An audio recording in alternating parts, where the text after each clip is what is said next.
Good evening, friends. Once again, on to the programming parts. So, we programmers give instructions to system to fulfill the requirement of user is called programming. కంప్యూటర్కి programming చేయాలి అంటే మనకి computer languages తెలిసి ఉండాలి.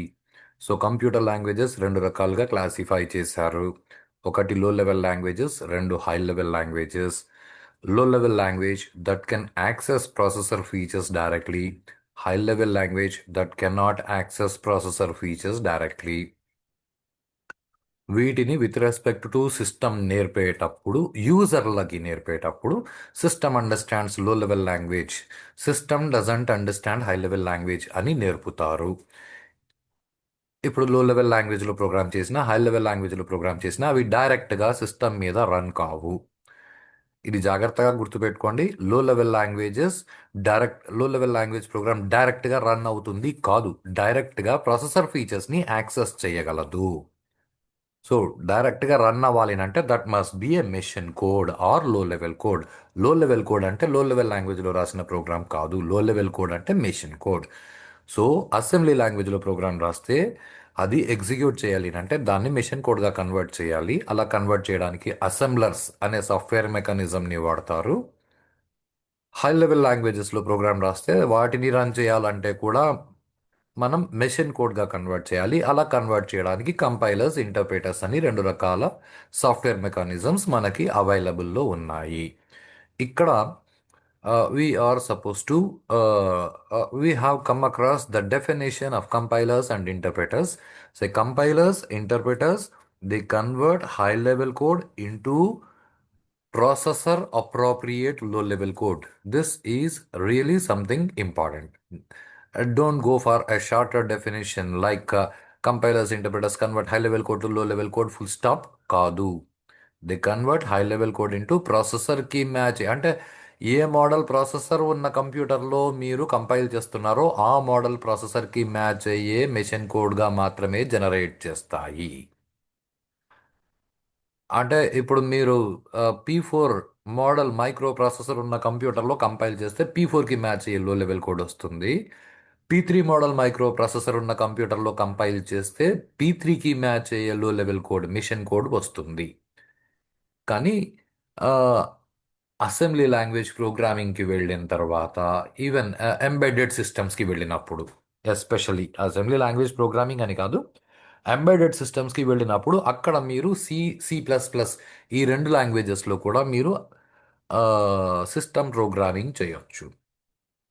అలా system programming చేసేటప్పుడు you may get a requirement.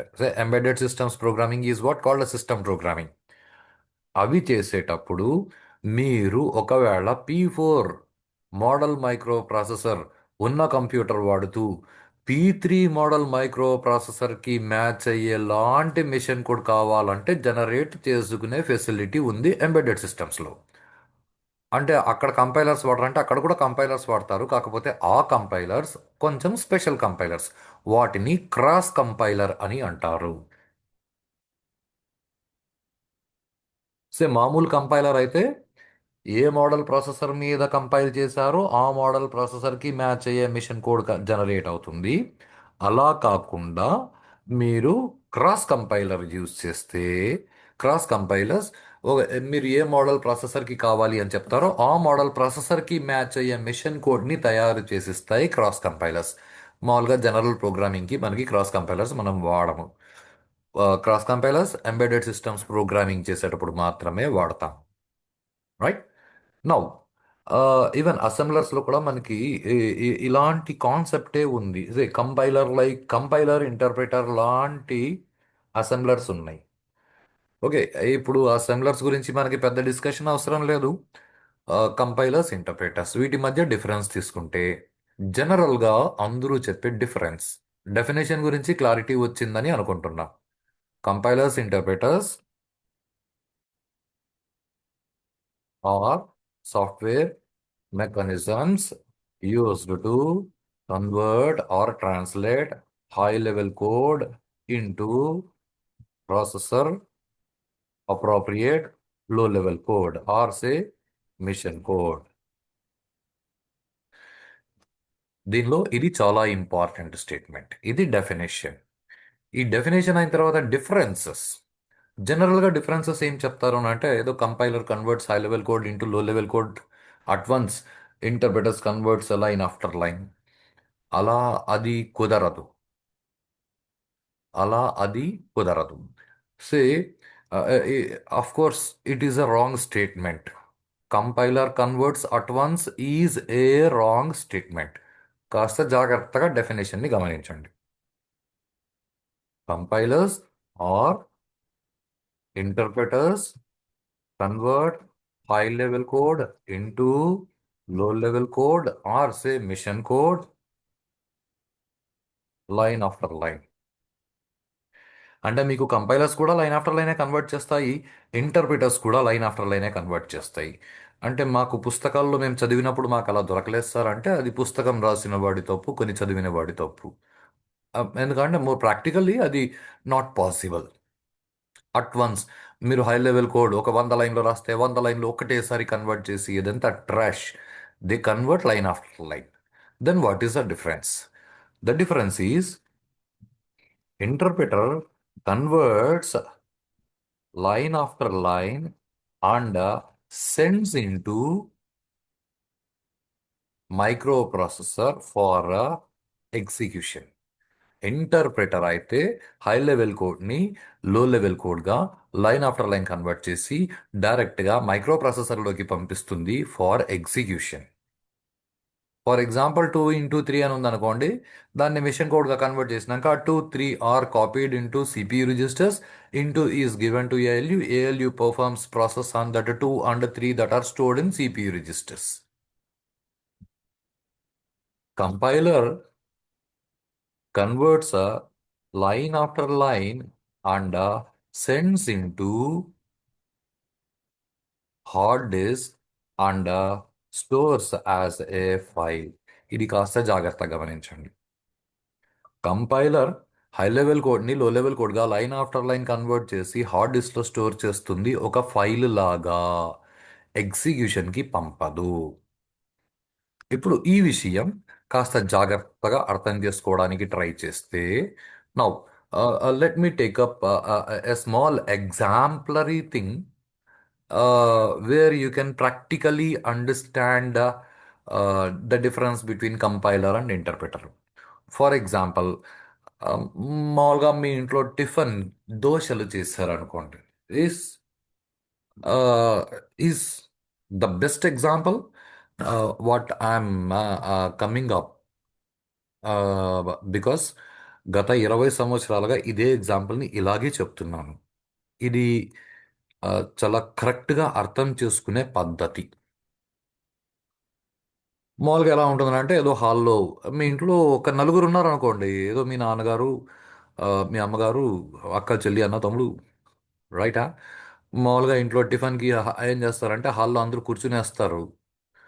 ఆ table ఉంటుంది, అక్కడ ఏదో ఒక టీవీ ఉంటుంది, అందరూ సోఫా వేసుకొని ఇక్కడ కూర్చునేసి ఉంటారు, రైటా? అక్కడెక్కడో అంత దూరంలో కిచెన్ ఉంటుంది. సో కిచెన్లో మీ అమ్మగారు ఉంటారు. మీరు ఇక్కడ టీవీ పెట్టుకొని టీవీ చూస్తూ ఉంటారు. మీ అమ్మగారు ఒక దోశ పోసి తీసుకొచ్చి మీ ప్లేట్లో వేసి, మళ్ళీ వెళ్ళి ఇంకొక దోశ పోసి తీసుకొచ్చి మీ ప్లేట్లో వేసి, మళ్ళీ మీ ఇంట్లో నలుగురు ఉన్నారనుకోండి, ఒక్కొక్కరు 4 దోశలు తింటే 16, 16 రెండు 32 సార్లు మీ అమ్మగారు ఇలా నడవాల్సి ఉంటుంది. ఆ అమ్మగారికి మార్నింగ్ వాక్కి వెళ్ళే అవసరం ఉండదు, ఇక్కడే సరిపోతుంది. Okay, it happens in many houses. ఇంట్లో అమ్మ అంటే అమ్మ అలాగే ఉంటుంది. చల్లగా దోశలు పోసి పెట్టి అమ్మ ఉంటుంది, నేను వేడిగా పోసిస్తా తినండి అని అంటుంది. అజ్యూమ్ ఆ రోజు ఇంట్లో ఎవరు లేరు, మీరు మీ అమ్మగారు మాత్రమే ఉన్నారనుకోండి. ఏదో అక్కడ కిచెన్లో అరుగు, దానిపైన అక్కడ ఒక స్టవ్, దానిపైన పెనం పెట్టి ఒక ఫ్రై ప్యాన్. సో మీ అమ్మగారు అక్కడ నిలబడుకున్నారు దోశలు పోయడం కోసం. మీరు అమ్మ ఆకలి అన్నారు. మీ అమ్మగారు మిమ్మల్ని ఓకే టిఫిన్ రెడీ చేస్తాను స్టవ్ ఆన్ చేస్తారు. చేసినాక మీ అమ్మగారికి అనిపించింది ఇంట్లో ఉండేది మీరు ఒకరే, మీ ఒక్కరి కోసం మళ్ళీ 4 సార్లు తిరగాలి. అందుకు మీ అమ్మగారు అలా కాదు, ఆ, నువ్వు ఇక్కడ కిచెన్లో వచ్చే టీవీ ఆపేసి నేను దోశలు పోయిస్తాను ఫ్రెష్గా తిందువు అని. మీరు వచ్చి ఏదో జైల్లో ఖైదీలాగా ఇలా నిలబడుకొని చేతిలో ప్లేట్ పట్టుకొని ఆ, అలా మీరు నిలబడి ఉండరు. Be more clear. ఎందుకనంటే ఇంట్లో మీరు హాస్టల్లో లేరు, లేకపోతే జైల్లో లేరు. ఐడా. So what you basically do is,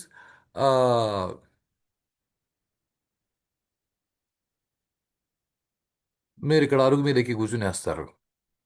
కూర్చొని ఇట్లా కాళ్ళు వేలాడేసుకుని అట్లా చేతిలో ప్లేట్ పట్టుకొని, ఇది చాలా సీరియస్ సీన్. ఒకసారి మీరు సీన్ వేసుకోండి. మీ ఇంట్లో కిచెన్లో మీరు అరుగు మీద ఎక్కి కూర్చున్నారు, ఇలా కూర్చొని ఇలా కాళ్ళు ఊపుకుంటూ కూర్చున్నారు. మీ చేతిలో ప్లేట్ ఉంది. మీ అమ్మగారు ఇక్కడ స్టవ్ ముందు నిలబడుకున్నారు. ఇక్కడ దోశ పిండి ఉంది. రైటా? మీ అమ్మగారు ఈ దోశ పిండి ఒక గెరిటెత్తి దోశ మీద, దోశ మాసే పెనం మీద దోశ పోసి దాన్ని బాగా కరకర కాల్చి దాన్ని తీసి మీ ప్లేట్లో వేస్తే మీరు తింటారు. This is how that thing goes on at home. ఏ, దోశ పిండి తాగేయొచ్చు కదా, ఏదైనా కడుపులోకే పోతుంది కదా అని అంటే, దోశ పిండి తాగితే కడుపు నొప్పి వస్తుంది, ఇంట్లో అమ్మ తాగనివ్వదు, రుచి ఉండదు. ఇది ఇవన్నీ కాదు కాన్సెప్ట్. పచ్చి దోశ పిండి అలాగే తాగితే కడుపు నొప్పి వస్తుంది కాబట్టి మీ అమ్మగారు తాగనివ్వరు is the basic concept. So ఈ ఈ పర్టికులర్ సీన్ ఏదైతే ఉందో దీన్ని కొంచెం జాగ్రత్తగా అర్థం చేసుకుందాం. ఏది, దోశ పిండి తాగితే కడుపు నొప్పి వస్తుంది కాబట్టి అమ్మ తాగనివ్వదు. ఈ సెంటెన్స్ని ఇంగ్లీష్లో రకరకాలుగా చెప్తాను, జాగ్రత్తగా పట్టుకోండి.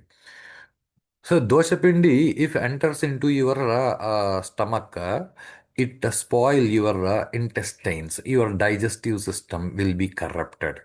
So mom makes sure that you will not drink dosha pindi directly, or otherwise mom makes sure that dosha pindi should not use your intestines directly, or you say dosha pindi should not access your stomach directly, or you say dosha pindi cannot access intestines directly. So dosha pindi cannot access your intestines directly అనేది ఎలా ఉంది అంటే, high level language cannot access micro processor directly అన్నట్లు ఉంది.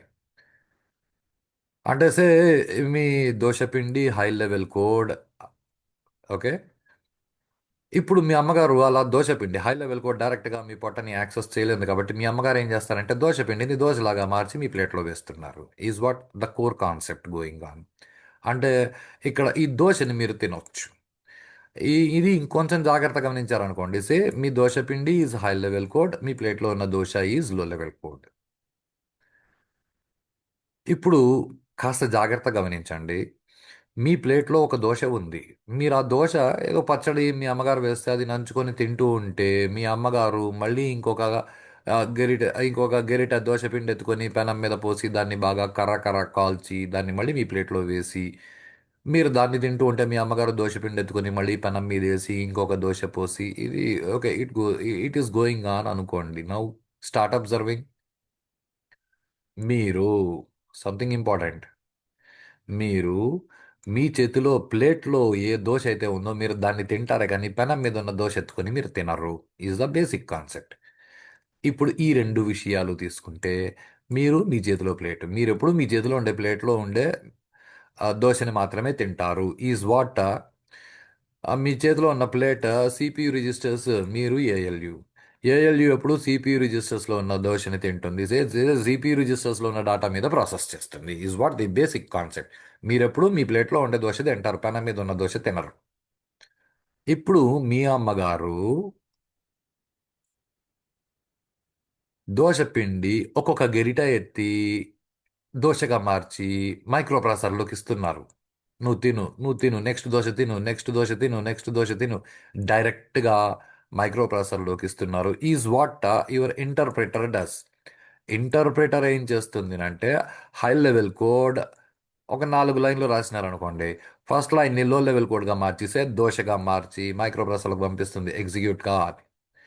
అది execution జరిగేటప్పుడు రెండో లైన్ని మళ్ళీ లో లెవెల్ కోడ్గా కన్వర్ట్ చేసి మళ్ళీ మైక్రో ప్రాసెసర్లోకి పంపుతుంది. రెండో లైన్ ఎగ్జిక్యూట్ అయ్యేటప్పుడు మూడో లైన్ని మెషిన్ కోడ్గా మార్చి మళ్ళీ మైక్రో ప్రాసెసర్లోకి పంపిస్తుంది ఫార్ ఎగ్జిక్యూషన్. సే మీ అమ్మగారు మీకు ఫ్రెష్గా దోశలు పోసిచ్చినట్లు ఆ సాఫ్ట్వేర్ మెకానిజం కన్వర్ట్ చేసి డైరెక్ట్గా ఎగ్జిక్యూషన్కి పంపుతుంటే, అలా పనిచేసే దానిని ఇంటర్ప్రెటర్ అని అంటారు. Is what the statement I had here.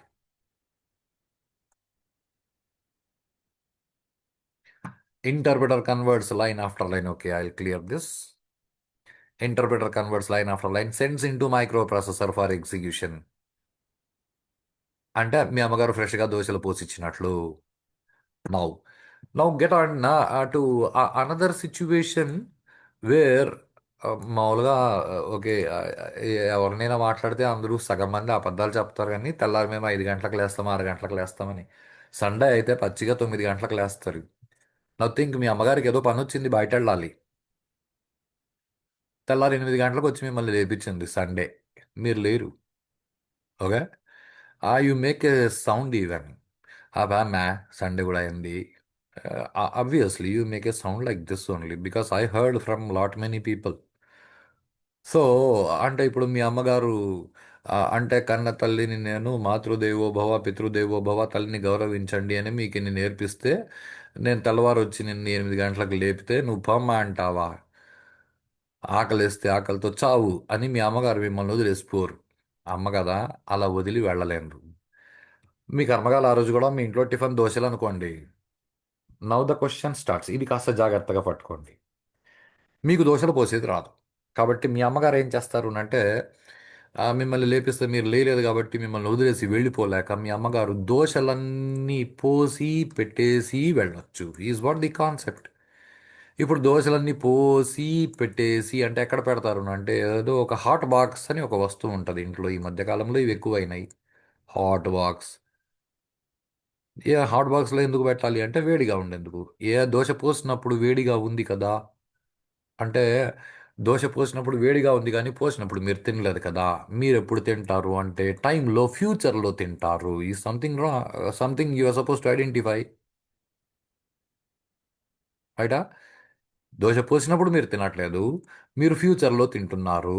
అంటే ఇప్పుడు ఈ హాట్ బాక్స్ ఎందుకు పనికి వచ్చింది అంటే used to store for future. Used to store for future అంటే కిచెన్లో ఫ్రిడ్జ్ లాంటిది హాట్ బాక్స్ కూడా. చల్లగా ఎత్తి పెట్టాలంటే ఫ్రిడ్జ్ వాడతాము, వేడిగా ఎత్తి పెట్టాలి ఫ్యూచర్కి అంటే హాట్ బాక్స్ వాడతాము. అంతకంటే పెద్ద తేడా ఏం లేదు. నౌ ఇప్పుడు మీ అమ్మగారు, ఇది చాలా ఇంపార్టెంట్, ఇది చాలా జాగ్రత్తగా పట్టుకోండి.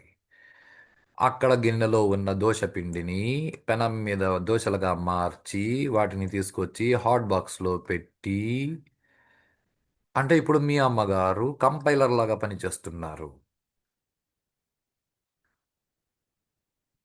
మీ అమ్మగారు దోశ పోసి మీ ప్లేట్లో వేసి మీరు తినడానికి పంపట్లేదు. దాన్ని ఫ్యూచర్లో వాడుకోవడానికి హాట్ బాక్స్లో ఎత్తి పెడుతున్నారు. హాట్ బాక్స్ అంటే store for future. Something like hard disk in your computer is used for store for future. Now the question is మీ అమ్మగారు ఆ హాట్ బాక్స్లో మీరు ఒక 4 దోశలు తింటారు అంటే ఇక్కడ 4 గెరిట్లు ఒకటేసారి ఎత్తి ఒక దోశ పోసి దాని మీదనే ఇంకొక దోశ పోసి దాని మీదనే ఇంకొక దోశ పోసి దాని మీదనే ఇంకొక దోశ పోసి అన్ని దోశలు ఒకటేసారి పోసి ఒకటేసారి కాల్చరు. సేమ్ మీ అమ్మగారు కంపైలర్ లాగా పనిచేసేటప్పుడు ఒకటేసారి పెనం మీద 4 దోశలు పోసి అట్టే టైం కన్వర్ట్ చేయట్లా. ఒక్కొక్క దోశ పోసి దాన్ని కన్వర్ట్ చేసి హాట్ ప్యాక్లో పెట్టి మళ్ళీ ఇంకొక దోశ కన్వర్ట్ చేసి హాట్ ప్యాక్లో పెట్టి మళ్ళీ ఇంకొక dosa. Compiler also converts high level code into low level code line after line. మరి కంపైలర్కి ఇంటర్ప్రిటర్కి డిఫరెన్స్ ఏమేనంటే ఒకటే డిఫరెన్స్. రెండు లైన్ ఆఫ్టర్ లైన్ కన్వర్ట్ చేస్తాయి. ఇంటర్ప్రిటర్ అయితే మైక్రో ప్రాసెసర్లోకి ఎగ్జిక్యూషన్కి పంపిస్తుంది. కంపైలర్ అయితే హార్డ్ డిస్క్లో పంపిస్తుంది. హార్డ్ డిస్క్లో స్టోర్ అయిన దాన్ని మనం ఫైల్ అని అంటాము. Interpreter converts high level code into low level code line after line full stop కాదు. కంపైలర్ కన్వర్ట్స్ అట్ వన్స్ అస్సలు కాదు. Okay. Compiler creates a file, interpreter don't create a file. ఇది ఓకే. ఇది interpreter doesn't create a file. ఇంతవరకు difference బాగానే ఉంది కానీ compiler converts high level code into low level code line after line. ఇది correct concept. మీరు embedded సిస్టమ్స్లో కావాలంటే ఎంబెడెడ్ సిస్టమ్స్ మీద ప్రొఫెషనల్గా తయారైన వాళ్ళని ఎవరైనా అడగండి, వాళ్ళు కూడా చెప్తారు. Even compiler converts line after line. Compiler design చేసే వాళ్ళు కూడా మొత్తం ఒకటేసారి అలా కుదరదు. ఒక్కొక్క ముద్ద నోట్లో పెట్టుకుని తింటాం. Is what the basic difference between compilers and interpreters. Interpreter converts line after line send for execution. నేను మళ్ళీ మళ్ళీ రిపీటెడ్గా చెప్తున్నా, బోర్ కొడుతుందేమో అని నాకు ఒక్కసారి నాకు అనిపిస్తుంది. బట్ బోర్ కొట్టినా పర్లేదు 10 సార్లు వినండి. ఎందుకంటే మా గురువు గారు ఇలాగే చెప్పేవాళ్ళు. అయ్యా ఎందుకంటే ఇది మంచి పని జాగ్రత్తగా చెయ్యి, ఇది మంచి పని జాగ్రత్తగా చెయ్యి, ఇవి విని విని విసుగు వస్తుంది ఒక్కొక్కసారి.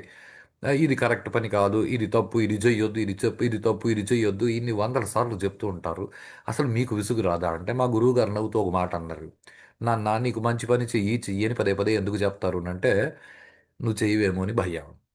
పనికి మాలిన పని చెయ్యొద్దు, పనికి మాలిన పని చెయ్యొద్దు అని వందల సార్లు ఎందుకు చెప్తూ ఉంటారంటే నువ్వు చేసేస్తావేమో అని భయం. అలా మీరు తప్పుగా అర్థం చేసుకున్న వాళ్ళు దండిగా ఉన్నారు.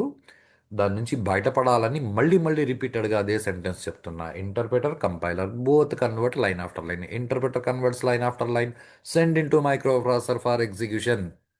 Compiler converts line after line, send in to hard disk, store as a file.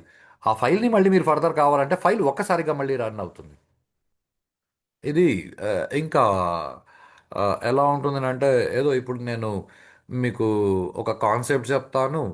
నేను చెప్తూ ఉన్నప్పుడు నేను తెలుగులో చెప్తుంటాను, మీరు ఇంగ్లీష్లో రాసుకోండి సెంటెన్స్ బై సెంటెన్స్. నేను తెలుగులో ఒక సెంటెన్స్ చెప్తే మీరు ఇంగ్లీష్లో రాసుకున్నారు, నేను రెండో సెంటెన్స్ చెప్తే మీరు ఇంగ్లీష్లో రాసుకున్నారు, నేను మూడో సెంటెన్స్ చెప్తే మీరు ఇంగ్లీష్లో రాసుకున్నారు. You are working like an interpreter now.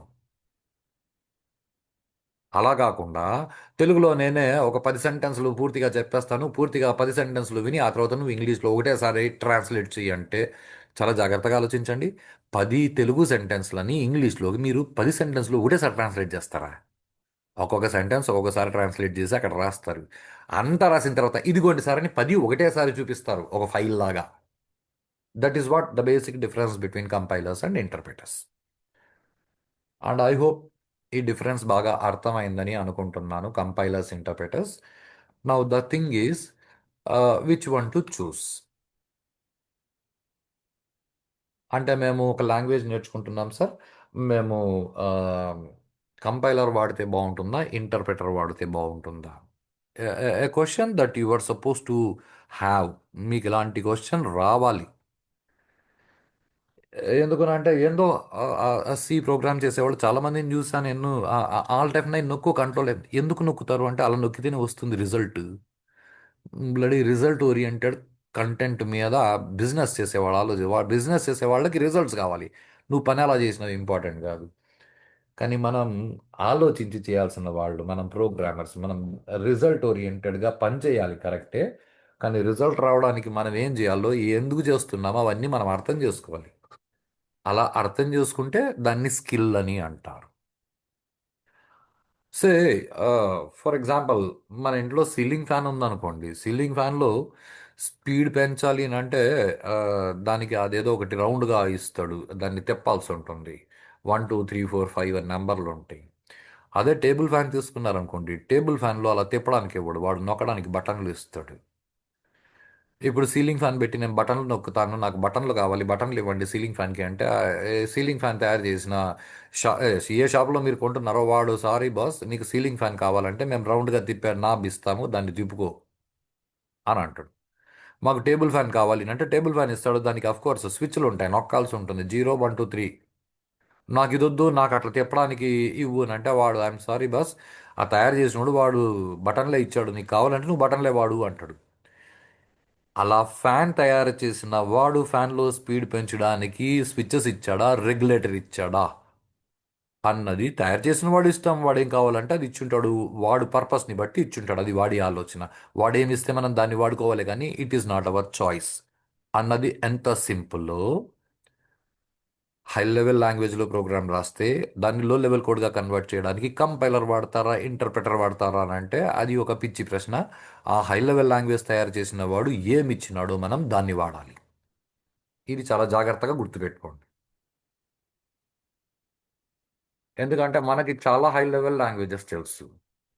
Of course HTML అని ఒక లాంగ్వేజ్ ఉంది, hyper text markup language. Web డిజైనింగ్కి పనికి వస్తుంది. ఓకే, అది కూడా high level language. Be clear with this. అది ఎలా ఎగ్జిక్యూట్ అవుతుంది ఏమి అవన్నీ విల్ సీ లేటర్. ఇలాగే ప్రోగ్రామింగ్ లాంగ్వేజెస్ తీసుకుంటే సి అని ఒకటి ఉంది, జావా అని ఒకటి ఉంది, పైథాన్ అని ఒకటి ఉంది, రైట్.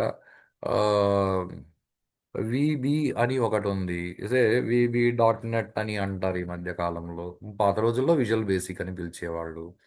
ఈ HTML తయారు చేసిన వాడు ఒక ఇంటర్ప్రిటర్ ఇచ్చాడు. జాగ్రత్తగా గమనించండి. అంటే HTML ప్రోగ్రామ్ చేస్తే మేము కంపైలర్ వాడతాం సార్, అది పిచ్చి మాట, కుదరదు.